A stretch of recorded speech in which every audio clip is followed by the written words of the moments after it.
Buenas tardes. Agradecemos su presencia nuevamente a quienes nos siguen en esta transmisión. Continuamos con la segunda jornada del programa de actividades del 12º Encuentro Nacional de Investigadores del Ferrocarril, esta vez con la presentación del libro El Ferrocarril en México, 1880-1900, Tiempo, Espacio y Percepción, del maestro Alejandro Semo, quien nos honra con su presencia, junto con el maestro Juan Carlos Canales, quien seguramente nos realizará muy atinados comentarios. Pero no digo más y los dejo para la presentación de esta presentación del libro con el maestro Román Moreno Soto, que él es el coordinador del Centro de Documentación e Investigación Ferroviarias, a quien cedo la palabra. Muchas gracias, Covadonga. Muchas gracias a todas las personas que nos siguen esta transmisión. Bueno, pues hoy, dentro de las actividades del Encuentro Nacional de Investigadores del Ferrocarril, tenemos nuestra primera presentación editorial. Y bueno, para nosotros es un gusto contar con los comentarios del maestro Juan Carlos Canales y la presentación del libro del maestro Alejandro Semo.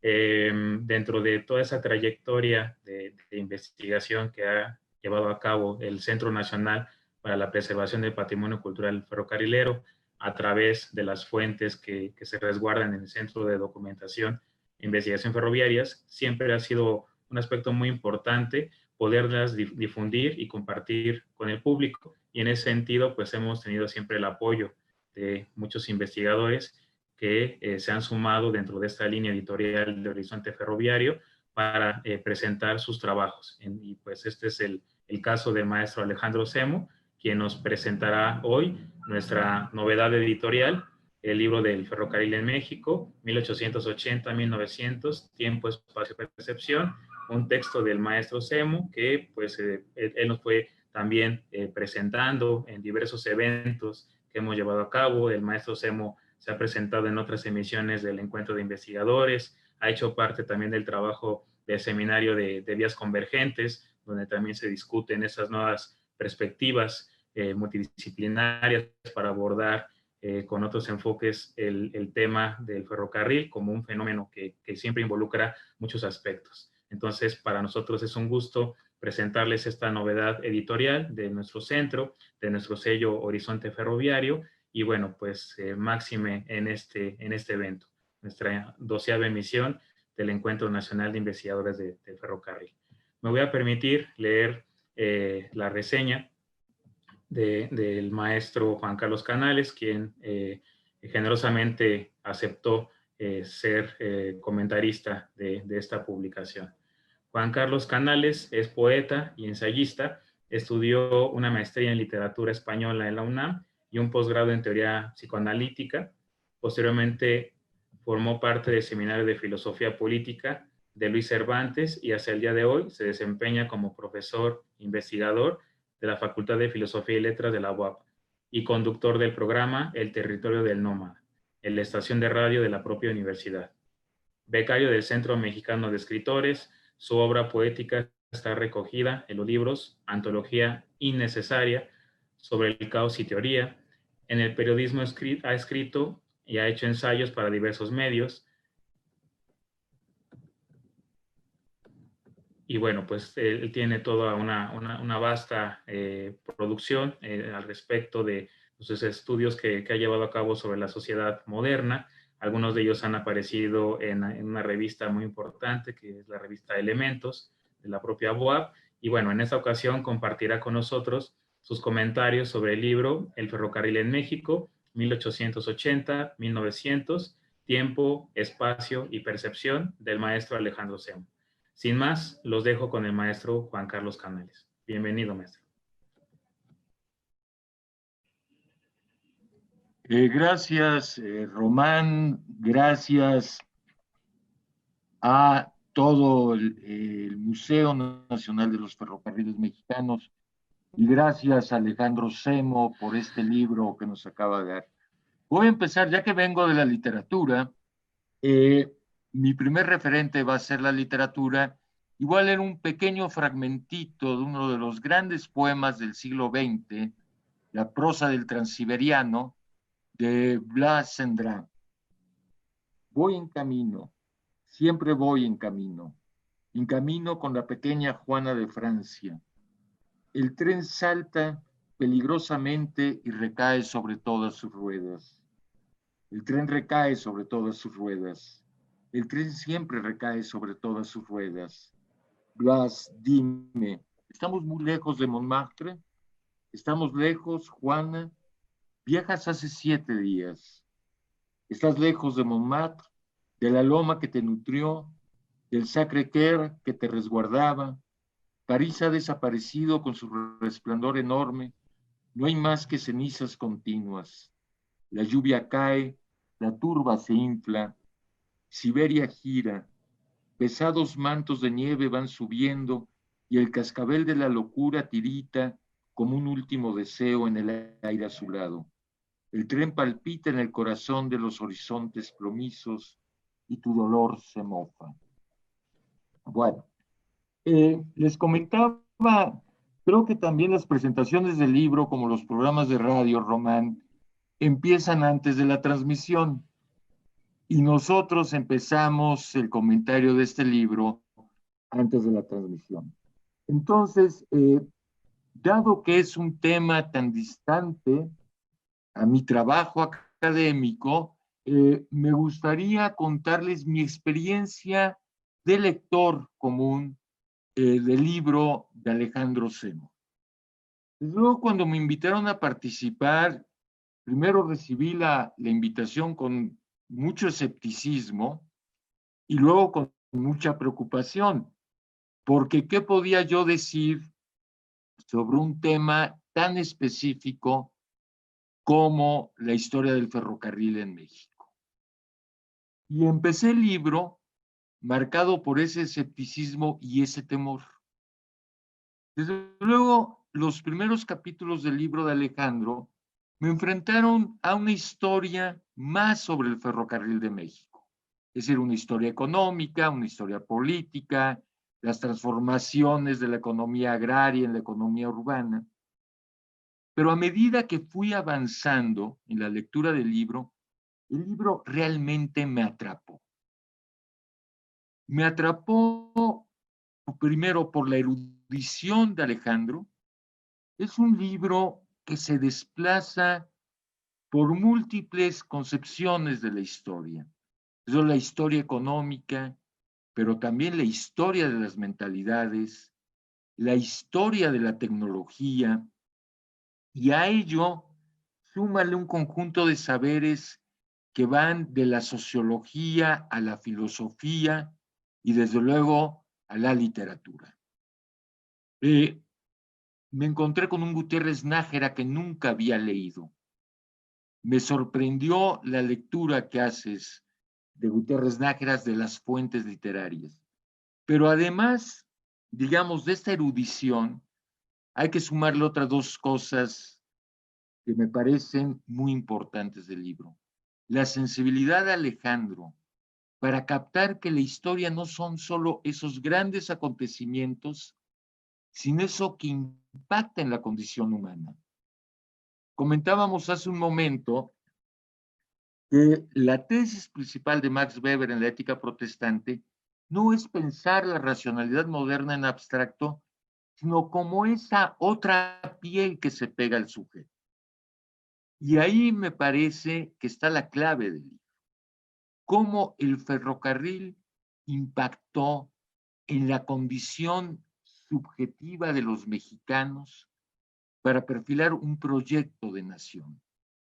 Cómo el ferrocarril trastocó desde la percepción del tiempo hasta nuestra relación con el paisaje. Todo el tema del paisaje, Alejandro, me impactó muchísimo porque recientemente estuve trabajando a Schelling y todo el problema de la filosofía de la naturaleza. Entonces, al terminar el libro, no solo me sentí agradecido y literalmente cautivado con el libro de Alejandro, sino que además descubrí algo que puede ser muy obvio para la gente.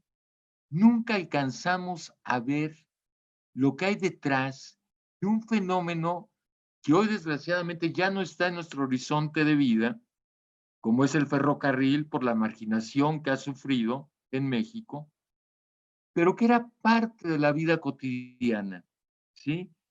Pero cómo detrás de ese aparato, ¿sí? Hay una historia impresionante, hay relatos, ¿sí? Hay un imaginario social y sobre todo hay una trastocación de la subjetividad. Y entonces yo mismo me sorprendí de mi incapacidad para ver todo lo que esconde un fenómeno así y que gracias al trabajo de un historiador que no solo se ocupa de los grandes acontecimientos, que no solo se ocupa de una historia económica que pareciera que es ajena a nosotros, sino de un historiador que se fija en todos esos pequeños elementos que nos trastocan en la vida y que es eso, la historicidad, lo que nos cambia, lo que nos trastoca. Sí, hoy día posiblemente muchos jóvenes no entiendan lo que implicó las transformaciones para la percepción de la temporalidad con la aparición del ferrocarril, del telégrafo, del teléfono. Y hoy posiblemente muchos de los jóvenes que ojalá nos estén oyendo y escuchando, les parezca lo más normal escribirle una carta a un amigo, a una novia al otro lado del mundo y en menos de una fracción de segundos estar comunicados con el otro. Pero ¿qué habrá implicado para un conquistador mandar una carta a la península estando en el nuevo continente? Bueno, todo eso lo cambió después el ferrocarril, ¿sí? ¿Qué significó viajar en un ferrocarril después de viajar en un carruaje? ¿Sí? Y todo lo que hay detrás, además de esta subjetividad, lo que hay detrás del ferrocarril en arquitectura, en desarrollo tecnológico, uno de los capítulos que más me impresionó del libro es todo el desarrollo tecnológico en torno al riesgo que implicaba el ferrocarril, los accidentes ferroviarios. Entonces, verdaderamente Alejandro despliega una erudición como historiador que hay que agradecérsela.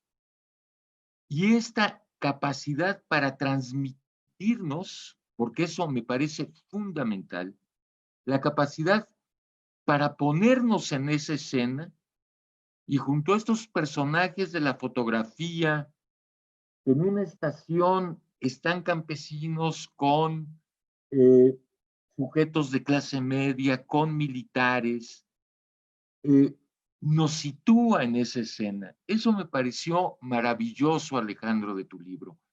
Tu capacidad literaria para incorporarnos a la historia. Y desde luego, esa capacidad es producto de una escritura que también hay que agradecer, ¿sí? Porque sí, la condición de la historia es contar, pero no todos los historiadores tienen esa capacidad para contar que tiene Alejandro. Y sobre todo, para subirnos al tren de la historia que cuenta. Entonces, acabé el libro cautivado, agradecido. Lo comentábamos hace un momento, me parece que hoy todo saber exige la transdisciplinariedad. es un lugar común, pero que no es fácil desarrollarlo, ¿sí?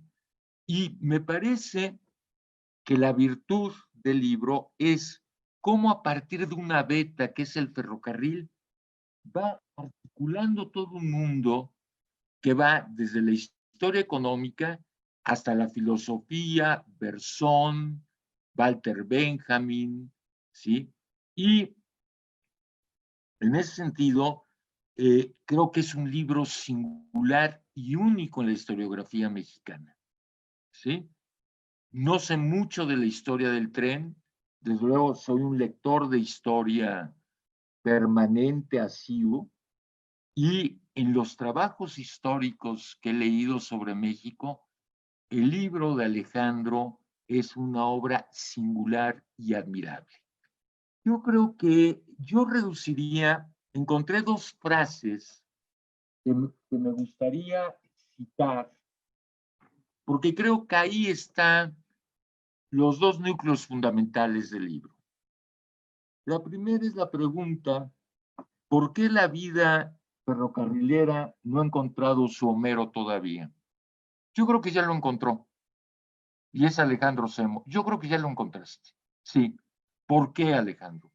Porque la Ilíada no solo cuenta una guerra, ¿sí? Sino cuenta el impacto de la guerra en los hombres.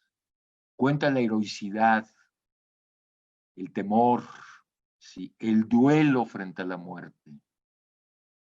La Odisea no solo cuenta el regreso a casa, ¿no?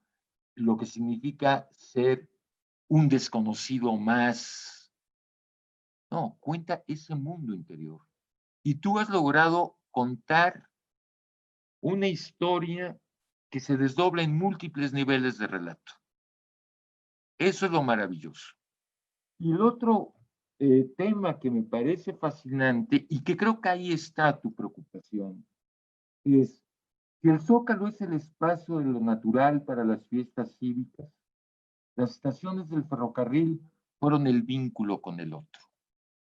¿Por qué? Porque la modernidad es el encuentro con el otro. Eso es Baudelaire, eso es lo que nos plantea Baudelaire en toda su poesía. La ciudad es el espacio del encuentro con lo otro, como también Walter Benjamin, ¿sí? En su relato sobre Berlín en 1900, la ciudad es lo que posibilita el encuentro con el otro. Entonces, creo que hay dos grandes pilares culturales para entender la modernidad en México.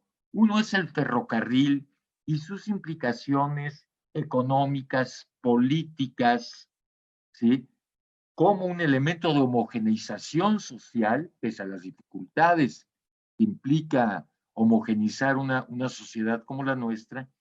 Y el otro gran pilar, le comentaba Alejandro, me parece que es la Castañeda, el Hospital Psiquiátrico de México. ¿Por qué? Porque la Castañeda no solo fue un hospital psiquiátrico en el sentido que atendía enfermedades mentales. A la Castañeda llegaban alcohólicos, seres marginales, prostitutas, es decir, todos aquellos que no entraban en una lógica del trabajo que requería México para modernizarse. Entonces, el ferrocarril por un lado, ¿sí? Desde luego el discurso de los científicos por otro, y estas prácticas institucionales, ¿sí? Para determinar la subjetividad. Entonces, esa es mi lectura muy general.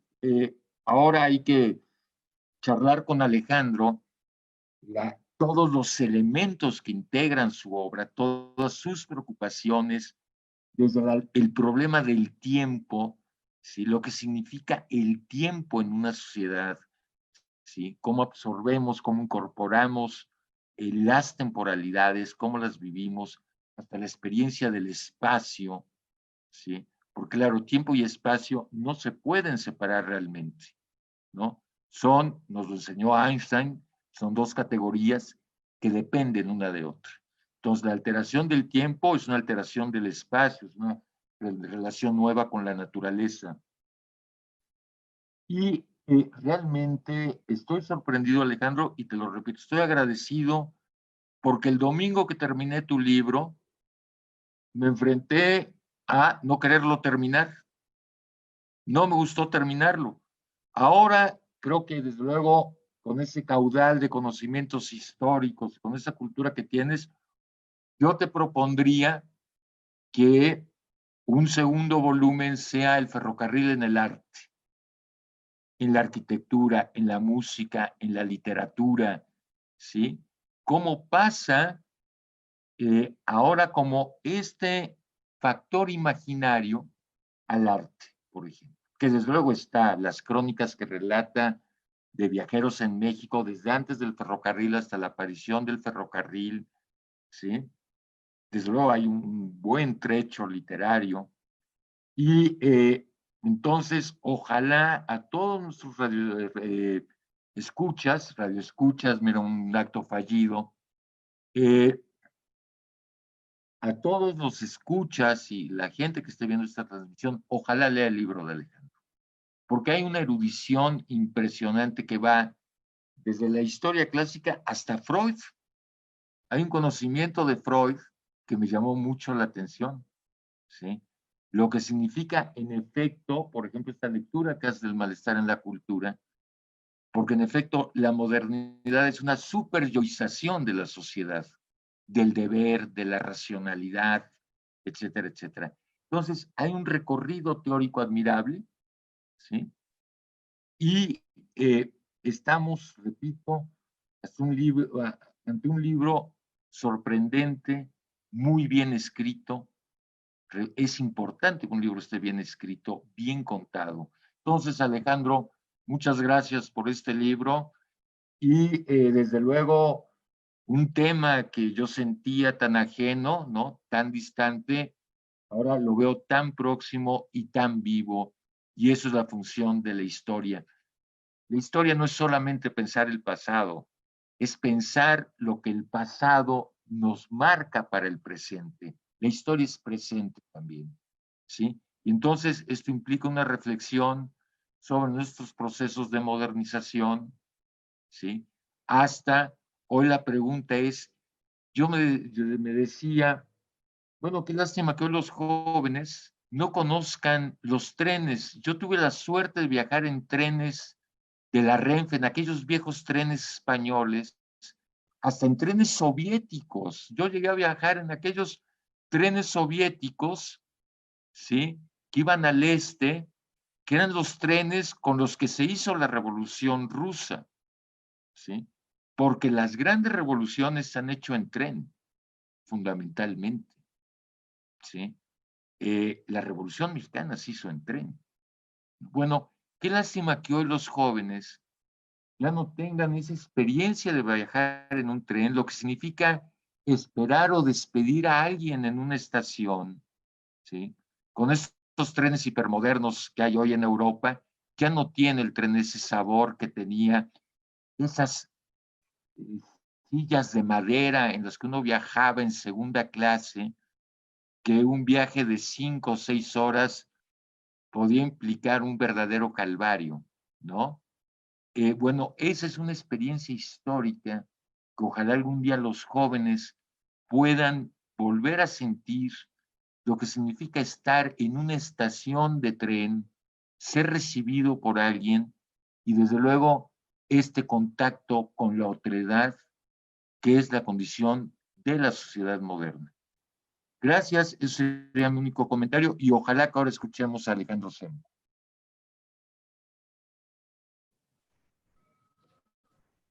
Muchas gracias, maestro, por sus comentarios. En verdad son muy valiosos la perspectiva en la cual usted aborda el análisis del texto del maestro Alejandro Semo, los enfoques que recupera de lo que él plantea como este acercamiento a la transdisciplina para abordar el fenómeno del ferrocarril y el impacto que generó en la conformación de la modernidad mexicana, ¿no? Como ese factor que dinamizó y que pudo dar un sentido, no solamente por lo objetivo, como usted decía, ¿no? Ya los impactos económicos, políticos ya se han trabajado, pero algo que recupera muy bien el maestro Semo es el impacto también que tuvo en la propia subjetividad y eso pues en la propia categoría del tiempo, ¿no? Como eso fue el cambio radical en la percepción del tiempo en las sociedades de finales del 19 fue fundamental. Pero bueno,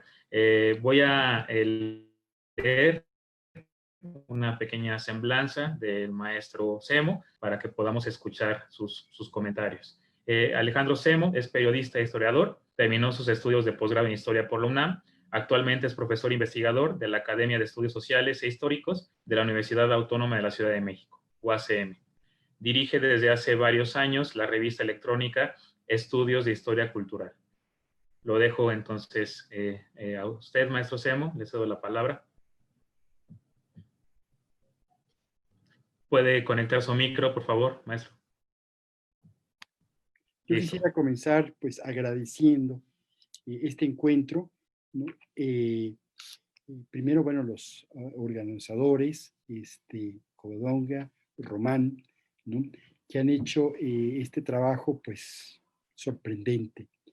Y por otro lado, bueno, los más que comentarios, las ideas de Juan Carlos y me llevan a una pequeña reflexión. Algún día Rembrandt, claro, no me comparo con él para nada, pero entró ya muy grande, él con muchas deudas y se puso a ver sus cuadros y dijo, valió la pena el esfuerzo de todo lo que hice. Este libro es el producto de una serie de reflexiones y de una cantidad de experiencias que se fueron acumulando, ¿no? Quizá experiencias algunas que vienen desde, ya no sé si de mi infancia, pero por lo menos desde mi juventud, ¿no? Viajes que he hecho, lecturas que he hecho yo, y sobre todo esta inquietud por narrar la historia desde ángulos diferentes, ¿no? Hace un momento le comentaba al maestro Juan Carlos que la historia es más que el relato de los sucesos. La historia es pensamiento, ¿no? Es pensar. Y afortunadamente la historia que se gesta, o la historiografía, la forma de narrar la historia que se gesta, ya desde el siglo XIX, pero sobre todo desde el siglo XX, se enriquece uno de otras disciplinas, de la filosofía, de la lingüística, de la psicología, de la sociología. Ya no hay ese encerramiento de los historiadores pues, por buscar afanosamente los hechos a través de las fuentes escritas, ¿no? Tradición que viene, sí, desde el siglo XIX con la historia económica y que esto nos permite, pues, abordar el pasado, ¿sí? De una forma más orgánica, más sólida y más profunda. Es decir, ver e encontrar las vetas que aparentemente no están y que en el fondo son muy profundas. Realmente determinan nuestro presente, ¿no? Muchos de los elementos que hoy en día nos parecen cotidianos, ¿no? Normales, ¿no? Se gestan y son el producto de un conjunto de procesos, resultado de desarrollos tecnológicos, resultado de grandes pensamientos. Acordarse que el siglo XIX es el siglo de los grandes pensamientos. No solo está el marxismo, está el psicoanálisis, está la teoría de la relatividad un poquito después. En fin, hay una cantidad de grandes pensamientos, están todas las tesis sociológicas de Weber, la antropología de Durkheim, entre otros muchos, la filosofía de Bergson, entre otros más, ¿no? Y son los que van a marcar el pensamiento moderno. Entonces, en el siglo XIX no solo tenemos el fenómeno de esta tecnología que trastoca, también tenemos el fenómeno de los grandes pensamientos, sin desmilitar, claro, lo que hubo antes, la ilustración, etc. Esto nos lleva a tener la posibilidad de recurrir, ¿sí? A una gama o digamos, un abanico de pensadores, por un lado, y de ideas muy originales, muy interesantes, muy diferentes para entender el pasado. Y bien, yo me hice a la tarea de comenzar con 3 conceptos que son fundamentales: el tiempo, el espacio y la percepción, ¿sí? Resulta ser que conforme me iba adentrando en cada uno de estos conceptos, iba descubriendo nuevas vetas, ¿no? Resulta ser que, para poner un ejemplo, que la medición del tiempo, ¿sí? Está, bueno, aparentemente la suponemos como una medición sencilla, que es el tiempo mecánico, el tiempo que transcurre una manecilla de reloj o un celular, ¿no?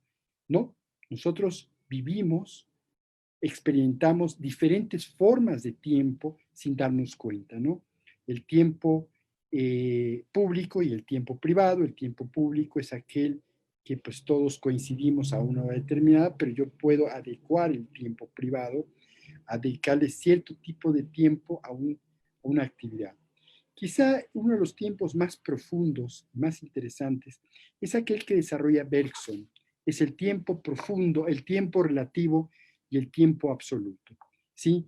El tiempo absoluto, perdón, el tiempo relativo es aquel que está experimentado a una experiencia de carácter biológica.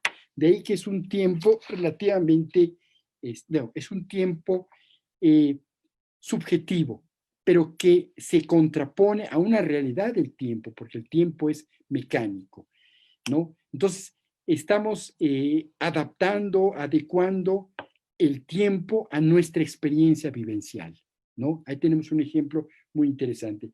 Y simplemente, esta forma de medir el tiempo, que es el tiempo que desarrolla Bergson, que es el tiempo relativo, me abre una veta inmensa, ¿sí?, para desarrollar todo lo que tiene que ver con las experiencias, las percepciones de los viajeros en estas nuevas tecnologías, ¿no? Simplemente las nociones de percepción, por ejemplo, ¿no? Un viajero que iba en caballo, pues percibía hasta los aromas del campo, ¿no? Todo lo que iba sucediendo, ¿no? Y el impacto, claro, de los climas. Repentinamente el pasajero se encierra en un espacio cerrado, en un vagón, ¿no? Y se margina de la experiencia exterior. Bueno, ahí tenemos un cambio bastante importante, bastante profundo, ¿no? Y siguiendo con algunas ideas sobre el tiempo, hay otro tiempo que a mí me apasiona, que es el tiempo cíclico, ¿no? Aparentemente es un tiempo que, pues, está representado a través de los itinerarios, ¿no? Porque hay ciertas, digamos, ciertas reglas en las salidas y las entradas de los trenes, ¿no? Ya preestablecidos, ¿no? Pero el tiempo cíclico me lleva a reflexiones mucho más profundas que tienen que ver con algunas corrientes historiográficas europeas del siglo XIX, ¿no? Como la de siglo XX, por eso soy siglo XX, como la de Koselleck, por ejemplo, que dice que sí hay elementos intrínsecos a la humanidad, ¿no? Que siempre están presentes. Y finalmente, si nosotros hacemos una reflexión en torno al marxismo, ¿no? Hay elementos fundamentales, intrínsecos a toda la humanidad. La forma en que produce, la forma en que se organiza, etcétera, etcétera, ¿no? Entonces, esta idea del tiempo cíclico también en términos históricos es muy, muy profunda, ¿no? Me puede llevar a ideas muy interesantes para develar los fenómenos históricos. En términos del espacio, ¿no? Esa es otra gran beta, ¿no? Porque decía ahorita, especialmente comentaba con el maestro Juan Carlos, le comentaba que Braudel, un historiador francés muy destacado, decía que si algo unen a los pueblos, no son los grandes hacedores de la historia, ¿no? Para el caso de Francia no es la Revolución Francesa. Braudel decía que es la educación primaria y el ferrocarril, ¿no? Si algo unió a Francia en el siglo XIX, fue el ferrocarril, ¿no?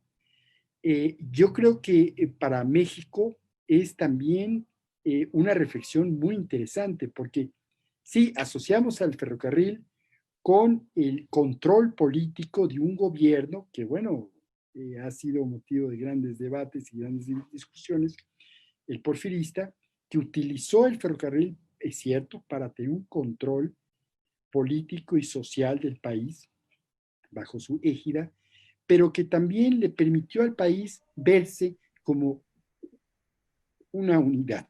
Es decir, gracias al ferrocarril, México se transformó en una unidad propia, una unidad con un rostro propio y un rostro diferente, ¿no? Del resto de las diferentes regiones, ¿no? Entonces, tenemos ahí un elemento que también va a ser muy interesante.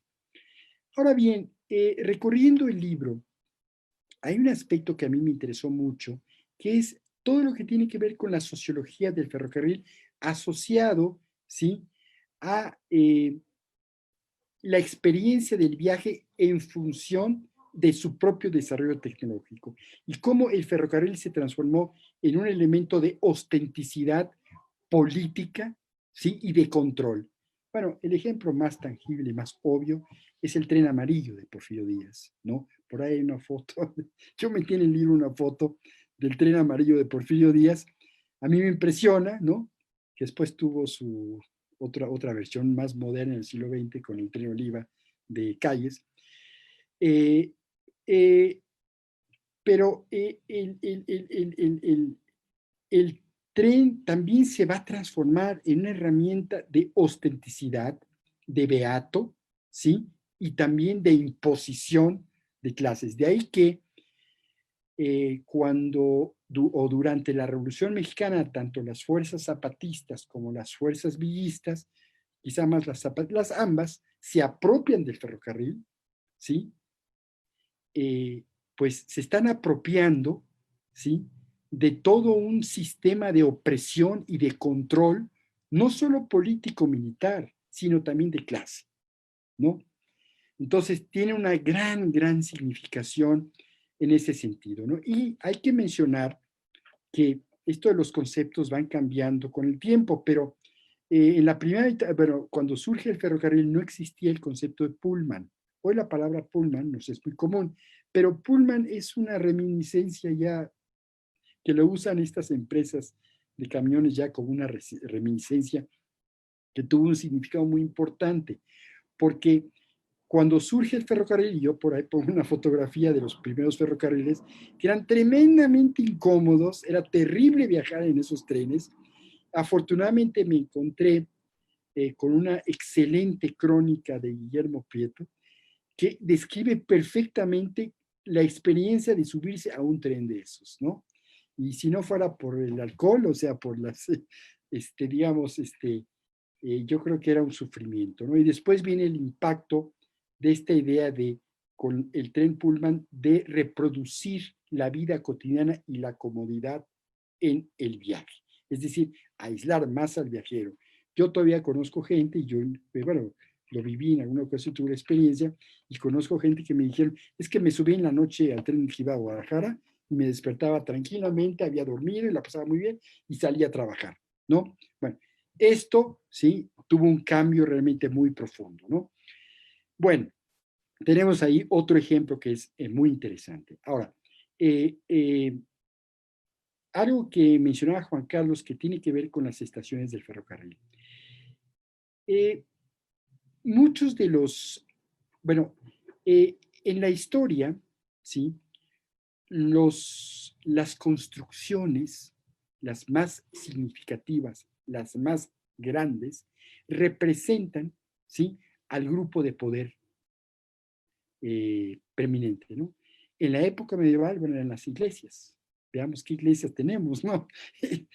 O sea, son iglesias impresionantes. Si nos vamos al siglo XIX, los grandes edificios están hechos por los estados, porque está esta idea de impulsar e imponerse como estados nacionales, ¿no? Grandes monumentos, grandes edificios públicos, ¿no? Etcétera, etcétera. Pero, irrumpe un concepto arquitectónico que va a trastocar esa idea del de la gran construcción arquitectónica. Si nosotros analizamos la estación del ferrocarril es el, digamos, es el primer espacio arquitectónico donde la gente entra y sale por muchos lados. En todos los edificios se entra por un lado y se sale por un lado. Aquí no. Aquí hay un movimiento permanente. Primer elemento. Segundo elemento, me estoy hablando en términos arquitectónicos nada más ahorita. Segundo elemento es que finalmente la estación del ferrocarril se va a transformar con el tiempo en el punto de encuentro por excelencia que está asociado a un mundo de la cultura. Pongo el ejemplo, en el París de la época de Haussmann, de 1860, ir a la estación del norte, Gare du Nord, ¿no? Era casi como ir, o más que ir a un espectáculo de teatro, porque ahí no solo se despedía gente, había tiendas, había teatros, había hoteles, en fin, son los antecedentes para que se me entienda del centro comercial, pero más allá, porque había cultura, cosa que en los centros comerciales actuales no lo hay. Entonces, finalmente, la experiencia de la estación en términos arquitectónicos se va a transformar en una innovación. Si a eso le añadimos la combinación del uso del metal con el vidrio para que entre la luz y todo esto, ¿no? Más la solución de los movimientos de los pasajeros con sus cargas, ¿no? Bueno, ahí tenemos. Y luego está lo que Juan Carlos dijo acertadamente, el concepto del encuentro, ¿no? Es el punto donde todos se encuentran, ¿no? De alguna forma, todos van a estar ahí. Yo efectivamente en el libro utilizo una foto de una estación muy chiquita, por cierto, que es de un tren que iba en el norte de la Ciudad de México, ¿no? En donde en esa foto aparecen, sí, unos campesinos, aparecen unos personajes que aparentan ser de clase media urbana y unos militares. Entonces, están todos juntos y a la vez todos están disgregados. Disgregados por su clase, su condición de clase, pero no solo por su condición de clase, por su oficio, ¿sí? ¿No?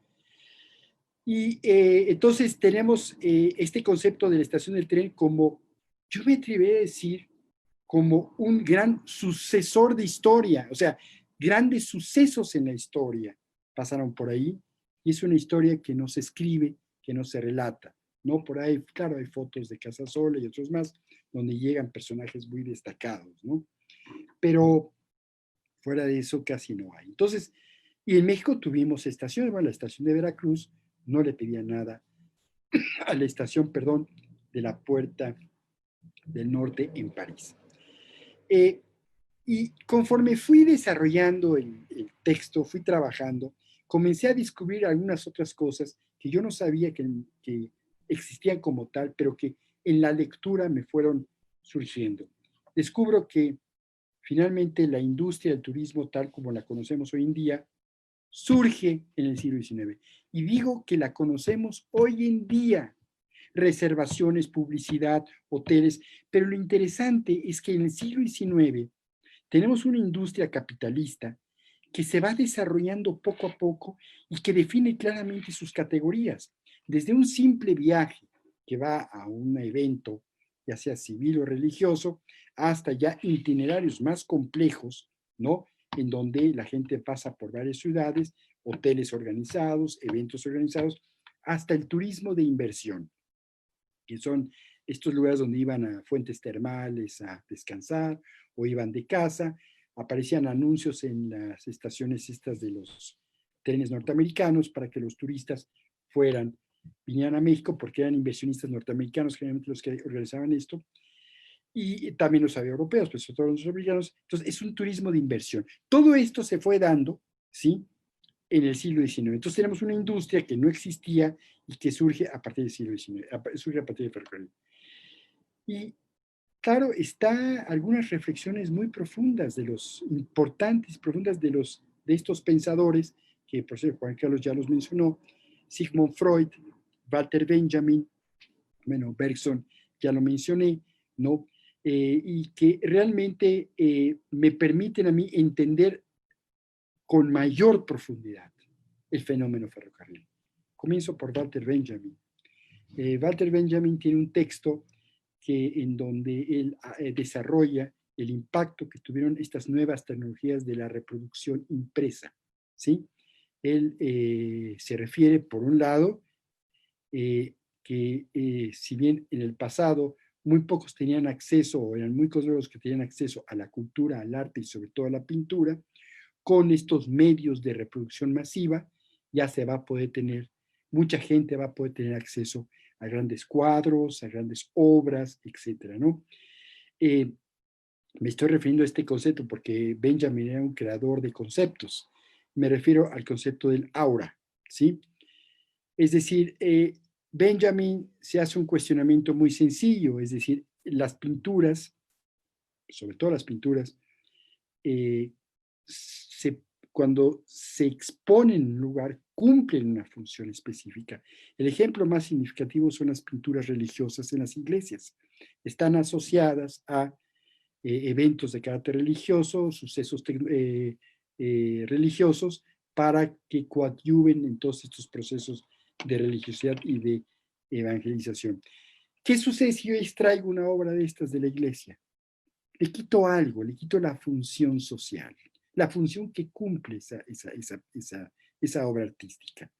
Si yo me la llevo a un museo o me la llevo a mi casa, pues esa función que cumplía esa obra, ¿sí?, pierde su sentido, pierde lo que Benjamin llama el aura. Otro ejemplo, por ejemplo, para que no asociado al mundo religioso, que se me hace muy significativo, hoy lo que es el Museo del Prado, hay una sala, antes el Museo del Prado era parte de la vivienda de la monarquía española, y hay una sala donde los reyes españoles recibían a todos los invitados. Entonces los reyes españoles mandaban un pintor y pintaba a sus invitados, entonces era la sala de los invitados, le llamaban. Y ahí estaban 2 cuadros de todos los que habían pasado por ahí. Había monarquías rusas, francesas, alemanas. Bueno, ¿qué pasa si yo extraigo ese cuadro de ahí? Pues pierde esa función, ¿no? Porque fue en ese lugar donde estuvieron estas personas. Bueno, esta idea la asocio yo con el ferrocarril, ¿no? El ferrocarril le va a quitar el aura a las pequeñas poblaciones. ¿Por qué? Porque a partir del ferrocarril irrumpen todos estos nuevos personajes, ¿no?, que provienen fundamentalmente de las zonas urbanas y que vienen a trastocar a las pequeñas poblaciones que antes estaban aisladas. Pero no solo los personajes, también la cultura, el pensamiento y el Estado, por supuesto, ¿no?, con sus ejércitos, ¿no?, el porfirismo, ¿no?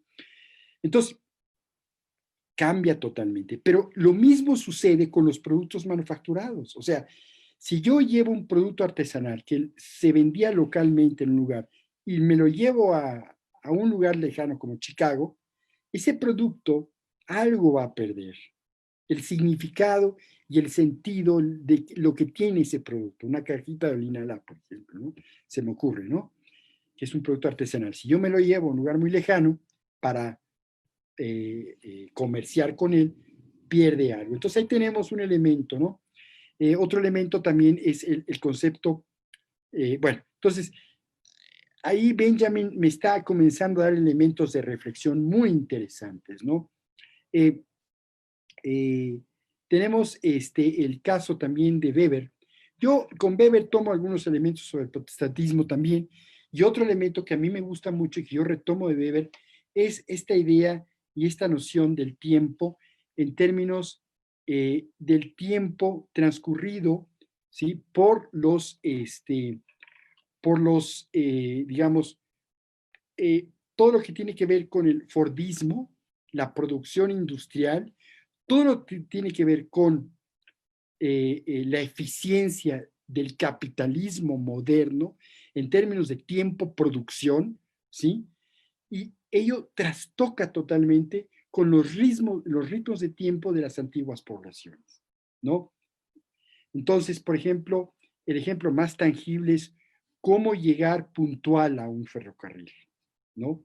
Cómo los campesinos o cómo el arriero que tiene que entregar un producto tenía que llegar puntual en términos mecánicos, ¿no? Estamos en el siglo XIX, ¿no? Bueno, descubro a través de la literatura que los campesinos, en general, los indígenas, medían la precisión del tiempo en función de los ciclos religiosos, ¿no? De las misas, ¿no? Y es así como llegaban puntual a la estación del ferrocarril, ya sea para entregar una mercancía o para y subirse a ese ferrocarril. Bueno. Entonces, tenemos ahí que también el pensamiento de Weber, desde esa perspectiva, me enriquece mucho. Y bueno, lo que comentamos de Freud, Freud tiene varias betas, tiene muchas betas de donde se le puede, se puede reflexionar. Voy a poner un ejemplo, primero, que tiene que ver con los accidentes, que tiene que ver con el riesgo. Hay por ahí, me encontré una crónica excelente de un accidente, bueno, una excelente crónica de un accidente ferrocarrilero en Puebla, precisamente fue en Puebla, de un ferrocarril que se desbocó por una cuestión de un aguacero y hubo, parece, varias víctimas. Algunas víctimas llegaron a la Ciudad de México, no fueron muy bien atendidas, entonces ahí el maquinista hace una muy buena crónica y esa crónica llega a un periódico, ¿no? Entonces, cuando leo la crónica de este maquinista sobre el accidente de ese ferrocarril y leo los textos de Freud sobre todo lo que tiene que ver con accidentes masivos, no accidentes, porque él tiene algunos textos sobre eso, hagan de cuenta que estaba leyendo a Freud, cuando el maquinista describe el comportamiento y las reacciones de la gente. Es impresionante. Primero se espantan, después se solidarizan entre ellos, ¿no?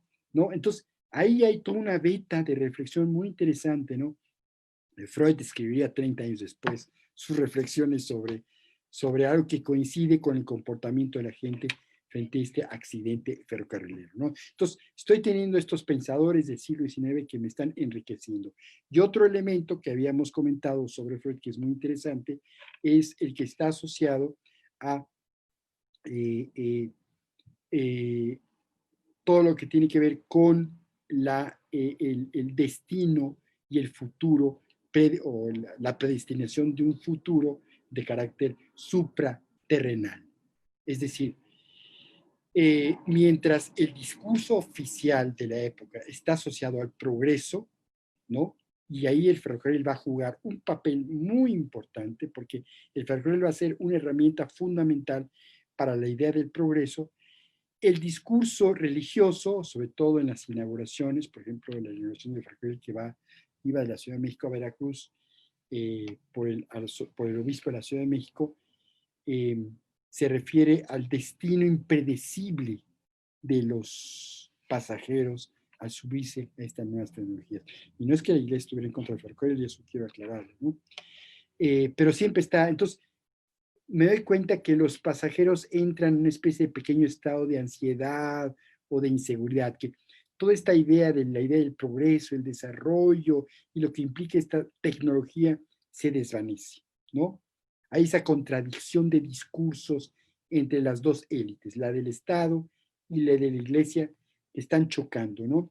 Entonces Freud se hace una pregunta muy sencilla y Freud dice, bueno, ¿por qué estas nuevas tecnologías? Y se refiere al teléfono, al telégrafo, al ferrocarril, a los barcos de parador.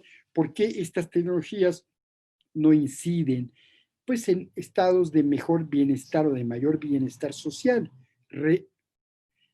O sea, solucionaron viejos anhelos de la humanidad, una comunicación más rápida. Y él encuentra una explicación, pues, que hay que reflexionar. Él se va a algunos de los antropólogos que hacen estudios en antiguas sociedades, descubre que estos antropólogos describen, bueno, sobre todo hace referencia a Durkheim, describe que hay sociedades aisladas que viven pues en mayor, digamos, en entornos más acordes, ¿sí? Con su entorno, pues, ¿no? Están viviendo más, digamos, en forma más adecuada con sus entornos y con sus semejantes. No hay ese conflicto inherente permanente, ¿no? Y él dice, posiblemente con el surgimiento del monoteísmo, ¿no? Tenemos ese estado de insatisfacción, permanente, en fin, ¿no? Entonces, ahí tenemos ideas muy interesantes, ¿no? Que se están jugando y que Freud las aporta. Yo lo que hago es eso. Les digo, ok, hago una reflexión sobre los discursos del Estado oficiales, sobre los discursos religiosos, y comienzo a reflexionar sobre estas ideas de Freud. Entonces, yo creo que en ese sentido es un libro que pues aportan, es así como una bocanada, ¿no? Fresca, ¿no? Y precisamente lo que decía Juan Carlos, creo que coincidió, que es lo que estoy haciendo ahora. Ahora que estaba leyendo algunos escritores franceses del siglo XIX, me refiero sobre todo a Balzac, a Baudelaire y otros más, me sorprende la forma en que describen la ciudad de París, ¿no? Pero no solo describen los lugares, describen a la gente y describen la psicología de la gente, ¿sí? Cómo la gente se comportaba, ¿no? En el París entre 1850 y 1870, ¿no? Entonces, quiero hacer otro nuevo ensayo, otra nueva experiencia de otro libro, ¿sí?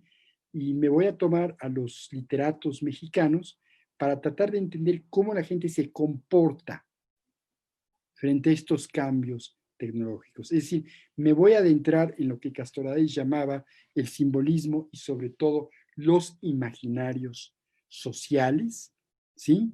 Del siglo XIX frente al impacto de esta nueva tecnología. Yo creo que va a ser un experimento muy interesante, ¿no? Porque vamos a encontrar nuevas vetas, ¿sí? Sociales frente a estas nuevas tecnologías, ¿no? En fin, yo con esto pues quisiera ya ir terminando esta breve exposición y dejarles la palabra pues al maestro Juan Carlos y a ustedes para que me den alguna opinión. Gracias. Muchas gracias, maestro Semo. Voy a leer algunos de los comentarios que han llegado a esa transmisión que tenemos en vivo. Y bueno, dice Wendy Herlop: hola, soy de Oaxaca de Juárez y el ferrocarril fue y es parte de mi infancia. Era un estruendo doloroso escucharlo por las mañanas, pero un maravilloso estímulo de la imaginación. Ahora mismo me genera dudas y dolores de cabeza. Mi calle no se pavimenta y genera problemas de salud. Un argumento es no poder asfaltar una calle con vías del tren. Y bueno, pregunta, ¿qué tipo de acciones se pueden tomar? ¿Cómo se protege lo material, lo histórico y la vida presente de las personas que habitan con el ferrocarril? Lo dice como pregunta, quizás esto va más allá, ¿no? del ámbito que tiene que ver con el libro, pero es una reflexión que ella hace. Beto Paz, que ha estado muy atento en el seguimiento de las actividades de este encuentro, dice, él pregunta, ¿ya está a la venta el libro? ¿Me podrían dar informes? Sí, el libro ya está a la venta en las librerías de Educal, tiene un costo de 226 pesos, y en el chat de nuestras redes sociales seguramente ya les vamos a publicar ahí los datos para que puedan hacer la compra. Ahora con todos estos cambios de esta época, pues incluso se puede hacer la compra de tipo virtual y recibirlo en la comodidad de sus casas. Manda también saludos Ana María Sánchez García Méndez. Ella saluda al maestro Canales. Gracias. Una usuaria de nuestro Facebook, del Facebook del Centro de Documentación e Investigación Ferroviarias, que constantemente le da likes a nuestras publicaciones. Ella tiene como nombre de usuario Crayolita Berriel, dice que es un excelente libro. También tenemos a Luis Guillermo Martínez Olmos, dice, qué belleza de disertación, motiva y conmueve, ¿no? Entonces, tenemos todos esos comentarios que hemos recibido a partir de nuestras redes sociales, que es donde se está transmitiendo en vivo todos estos eventos. Yo solamente haría el comentario ahí de lo que ha dicho maestro, de los autores, que por supuesto que usted recupera a bastantes personajes de distintas disciplinas para la construcción de esta propuesta, con los enfoques que plantea, que muchos de ellos acercan hacia el ámbito de la historia cultural. recuperar también lo que usted hace referencias al trabajo del historiador alemán Wolfgang Zwiebelbuch, que también es un autor muy importante en cuanto a los estudios sobre los cambios de las percepciones en las sociedades de finales del siglo XIX, y que pues es un referente, ¿no? Para, digamos que metodológico, para tratar de hacer esos acercamientos. Y en ese sentido va un poco una pregunta de lo que usted ha comentado. ¿Cómo ha trabajado la parte de las fuentes? Porque sabemos que en el sentido rankiano, pues mucho del trabajo que se puede hacer con las fuentes es a partir de los documentos.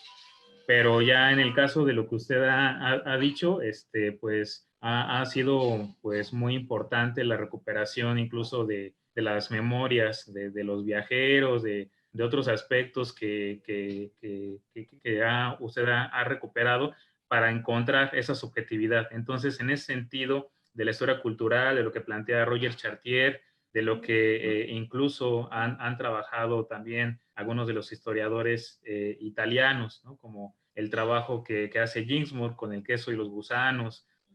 ¿Cómo usted hizo la recuperación o el trabajo de las fuentes para poder encontrar esos aspectos de la subjetividad en una sociedad que, como decía el maestro Canales, pues ya evidentemente ya no está, y que pues se ha trabajado sí con fuentes oficiales, pero también en algunos otros recursos, incluso la fotografía, la pintura, pues se pueden hacer algunos elementos que resulta ser importantes. ¿Cómo usted en la biblioteca del Centro de Documentación y pues en los otros acervos de ahí de ese mismo centro, haciendo esa recolección de estas piezas a partir de ese soporte metodológico de los autores que usted ha mencionado?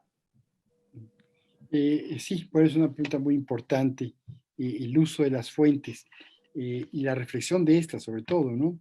Yo quisiera comenzar por, efectivamente, la riqueza que existe en el archivo, ¿no? Del Museo del Ferrocarril, y como lo digo en la introducción del autor, ¿no? En la nota del autor, fue imprescindible, ¿no?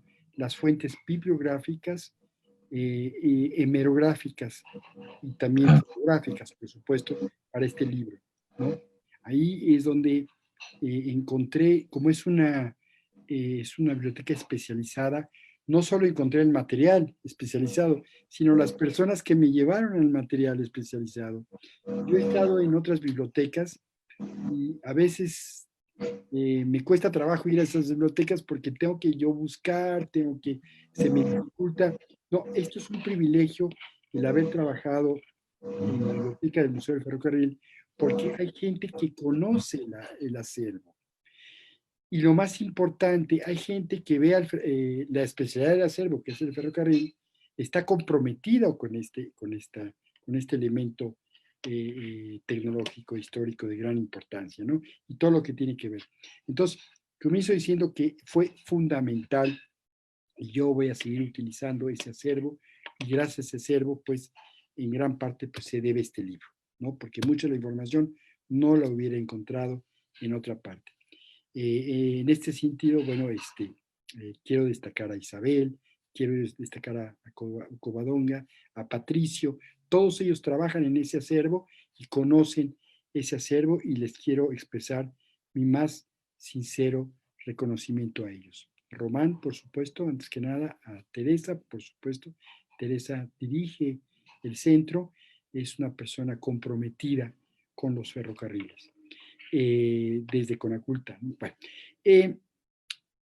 por otro lado, en relación a las fuentes, efectivamente, hay que destacar que a partir de la segunda mitad del siglo XX comienzan a surgir nuevas formas de abordar el fenómeno histórico, y comienza a existir una historiografía, como Román hace un momento lo comentó, una historiografía francesa asociada a la cultura de las mentalidades, y sobre todo a utilizar algunos métodos de la antropología, ¿sí?, en la historia, ¿no?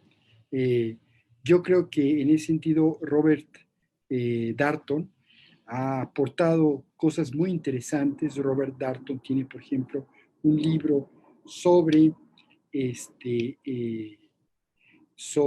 la forma en que la gente pensaba el pasado, utilizando herramientas antropológicas con temas muy diversos, desde los cuentos del siglo XVIII, desde un censor del monarca, del rey español, que le manda recomendaciones a los autores, desde un librito que escribió una sirvienta o una trabajadora en el Palacio de Bellas Artes, escribió un librito de chismes, ¿no? Las andanzas de Luis XIV y este librito, perdón, Luis XVI, y este librito, bueno, armó ahí un relajo, ¿no? Después, ¿no? Entonces está Robert Darnton, pero por otro lado efectivamente está Chartier. Chartier, la obra de Chartier va a ser muy importante porque Chartier nos va a meter en el mundo de las mentalidades desde el pensamiento, que es la lectura. Es cómo la gente interpretaba los libros o cómo la gente que no sabía leer le platicaban los libros, porque acordarse que en el siglo XIX y para atrás mucha gente no sabía leer, pero había gentes que relataban los libros, ¿no? Entonces, ¿qué pasaba en la mentalidad de la gente frente al pensamiento, la lectura? Por eso yo creo que Chartier va a ser muy importante. Ahora, efectivamente, Román mencionó un historiador alemán que va a abordar varios aspectos. Él se va a dedicar a varios aspectos de la cultura desde la perspectiva de las mentalidades, ¿no? Que es Silberbusch, Wolfgang Silberbusch, historiador alemán, que va a trabajar varios aspectos muy diversos. Por ejemplo, tiene un libro sobre las drogas, tiene los estimulantes, muy interesante, ¿no? Que asocia, por ejemplo, los estimulantes y las drogas a cierto tipo de culturas o de religiones, ¿no? Por ejemplo, una obra muy interesante, ¿no? Tiene otro libro muy interesante sobre la iluminación y su impacto en la cultura, porque la iluminación tiene también impactó en la cultura. Me refiero a la iluminación de no los ilustradores, no la ilustración, sino los focos, ¿no? Para decir algo concretamente, ¿no? Entonces, y efectivamente tiene este libro, y en este libro él escribió un libro que se llama El ferrocarril en la época, no, el ferrocarril en el desarrollo industrial, y él aborda ahí algunas ideas y toma otras ideas.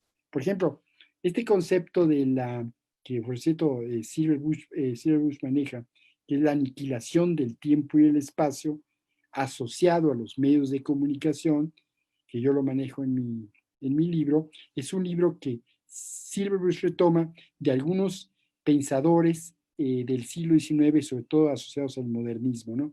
En este caso, la idea de la aniquilación del tiempo es de Goethe. Pero, por ejemplo, la idea de Walter Benjamin, que ahorita la mencionamos, en algún momento él toma esta idea a partir de algunas reflexiones que él había hecho y otros más académicos alemanes sobre la obra de Walter Benjamin, y aparece este concepto del aura asociados de los medios de comunicación, ¿no? Entonces, ahí tenemos sí algunas ideas que surgen a partir de Silverbusch. Y por otro lado también esta idea de la cartografía del ferrocarril, o sea, el ferrocarril cambia totalmente la noción del mundo cartográfico, ¿no? En términos de que de repente la cartografía se transforman en cuestiones de carácter, pues, casi como cubista, ¿no? O lineal, ¿no? Hay una nueva visión de la cartografía, ¿no? Ahí también va a haber algunas ideas de Silverbusch, ¿no? Y otras más que yo voy elaborando a partir de mis lecturas de otros pensadores, por ejemplo, de Bergson, ¿no? Pues son lecturas directas del propio Bergson, ¿no? Y otros más, ¿no? Por ejemplo, hay ahí algunos estudiosos del tiempo y el espacio, algunos franceses, Landau, por ejemplo, y otros más, que también me van a aportar ideas muy interesantes, ¿no? Entonces, tenemos ahí, por ejemplo, ya algunos, Pues, en fin, es una caterva de pensamientos que se conjuntan en el libro, ¿no? muy interesante, maestro. Solo leeré los últimos comentarios que llegaron y ya vamos cerrando esta excelente presentación editorial con pues una excelente intervención del maestro Juan Carlos Canales y pues la exposición de un poco el panorama de este libro que bien vale la pena que lo puedan consultar. Dice José Antonio Ruiz Jarquín, excelente reflexión del maestro Juan Carlos y felicidades por el libro. Dice Pilar García Fuertes, maravillosas reflexiones y una muy inspiradora exposición que nos invita al análisis y también a la acción. Muchas gracias desde el Museo del Ferrocarril de Cataluña, en España. Dice Isabel Bonilla Galindo, una persona muy importante en la construcción, ¿no? Por lo que se mencionó en las fuentes. Isabel es la encargada de la biblioteca especializada del Centro de Documentación. Ella dice, coincido con el Canales en cuanto a que este libro nos acerca a la historia del ferrocarril desde otras disciplinas y se convierte en una historia que tenía que ser contada. Felicidades al maestro Semo. Y bueno, pues eso es el sentido del público que ha seguido esta transmisión. No me queda más que agradecerle al maestro Juan Carlos Canales sus comentarios y al maestro Semo también la presentación de su texto. Y bueno, pues les agradecemos a todas las personas que siguieron la transmisión y les pedimos que sigan la jornada que tendremos por la tarde. Hoy a las 4 de la tarde tenemos un panel dedicado a la relación de ferrocarril y ciudad con la presentación de algunos trabajos de investigación que fueron presentados a través de la convocatoria que lanzamos en la plataforma Contigo a la Distancia. Muchas gracias, que tengan buena tarde. Nos vemos más tarde. Pero gracias a ustedes. Muchas gracias, sí. Nos vemos, buena tarde, gracias. Buena tarde a todos. Vamos. Cerramos esta transmisión agradeciendo a quienes nos acompañaron en esta presentación. Los esperamos nuevamente a las 4 de la tarde. Hasta luego. Gracias.